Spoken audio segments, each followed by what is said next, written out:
Hello बच्चों, let's read the question. The question says cell growth with respect to cytoplasm is A continuous, B discontinuous, C increase in cellular components, D more than 1:2. Question में हमसे पूछा गया है कि cytoplasm के context में cell growth कैसी होती है। की कॉन्सेप्ट होगा हमारा इस क्वेश्चन में सेल ग्रोथ। अगर बात करें ग्रोथ की, तो ग्रोथ को हम मेजर कर सकते हैं in the terms of increase in mass या फिर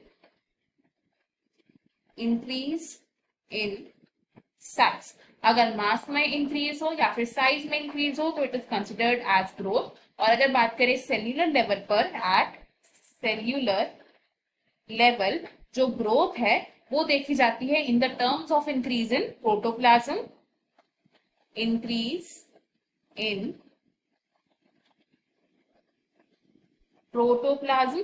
एंड प्रोटोप्लाज्म में साइटोप्लाज्मिक कंटेंट्स भी प्रेजेंट होते हैं। It has cytoplasmic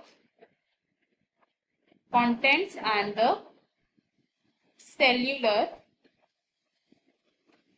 components also.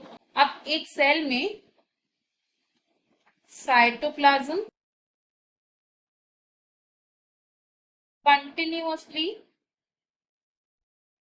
Increase हो रहा है, यानी कि साइटोप्लाज्म कंटिन्यूअसली ग्रोथ शो कर रहा है, जिसकी वजह से जो सेल्यूलर कंपोनेंट्स हैं जैसे कि डिफरेंट सेलुलर ऑर्गेनल्स, वो भी क्या कर रहे हैं, वो इंक्रीज हो रहे हैं। तो अगर हम अपने ऑप्शंस देखें तो cell growth with respect to cytoplasm is continuous and increase in cellular components. तो हमारा जो मोस्ट अप्रोप्रिएट आंसर है वो ऑप्शन डी होगा, because it says more than 1:2। Option A, option B and option C को हम रॉन्ग कंसिडर करेंगे। The correct and most appropriate answer is option D. I hope you have understood it well. Best of luck. Thank you.